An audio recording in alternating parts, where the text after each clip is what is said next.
Hello बच्चों, इस video में हम पढ़ेंगे चैप्टर वर्ण और वर्णमाला। उससे पहले हम यहाँ पर एक एक्टिविटी करके देखते हैं। यहाँ पर बच्चों कुछ चित्र दिखाए गए हैं। आपको उन चित्रों को पहचानना है और उनके नाम का पहला वर्ण लिखना है, यानी कि पहला अक्षर जो है वो लिखना है। जैसे पहला चित्र है विद्यालय का, तो यहाँ पर आप व लिख सकते हैं। दूसरा चित्र है गमले का, तो यहाँ पर ग लिख सकते हैं। तीसरा चित्र है सेब का, तो स लिख सकते हैं। और चौथा है खरगोश, इसमें ख लिखेंगे। अब आप इस चित्र को देखिए, पढ़िए और समझिए। यहाँ पर दो बच्चे आपस में बातचीत करते हुए नजर आ रहे हैं। ये लड़की बोल रही है, अजय इधर आओ, मेरे साथ बाजार चलो।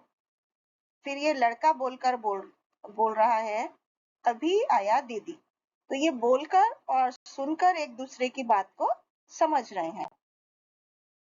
तो बच्चों, आपने देखा और पढ़ा कि जब हम बोलते हैं तो हमारे मुंह से अनेक तरह की ध्वनियां यानी कि आवाजें निकलती हैं, जिनका कोई ना कोई अर्थ जरूर होता है।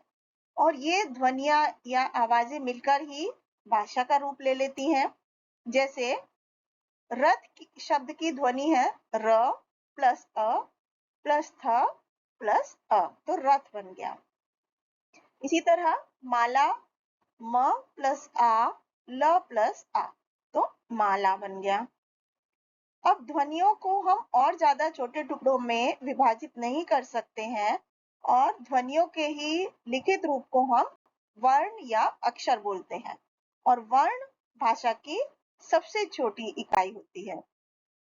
तो बच्चों, वर्णमाला का क्या अर्थ है? वर्णमाला का अर्थ है वर्णों की माला। जिस तरह से माला में मोती एक निश्चित क्रम में लगे होते हैं, यानी कि एक सीक्वेंस में लगे होते हैं, उसी तरह से वर्णमाला के भी सभी वर्ण एक निश्चित क्रम में लिखे जाते हैं। और वर्णों के इसी व्यवस्थित समूह को हम वर्णमाला कहते हैं। वर्ण के भेद। वर्णों के दो भेद होते हैं, स्वर और व्यंजन। बच्चों, हिंदी वर्णमाला में 11 स्वर और 33 यानी कि 33 व्यंजन होते हैं। स्वर कौन से होते हैं? अ, आ, ई, उ, री, ए, ऐ, ओ, औ, अंग, अः। ये स्वर होते हैं, जिसमें अंग और अः को अयोगवाह बोला जाता है। व्यंजन की बात करें तो क ख ग घ अंगा, च छ ज झ इया, ट ठ ड ढ ण, त थ द ध न, प फ ब भ म, य र ल व श, श स ह, शत्र ज्ञ श्र। तो ये व्यंजन होते हैं। व्यंजनों को हमेशा स्वरों की सहायता से ही उच्चारण किया जाता है। तो यहाँ पर अंग और अः अयोगवाह है, ड़ और ह अतिरिक्त व्यंजन है, जिन्हें वर्णमाला में ही सम्मिलित किया गया है। अक्षर त्र ज्ञ और श्र ये संयुक्त व्यंजन के अंतर्गत आते हैं, यानी कि दो अलग अलग व्यंजनों के जोड़ने से ये बनते हैं। सभी प्रकार के स्वर और व्यंजन मिलकर हिंदी वर्णमाला में 52 वर्ण होते हैं।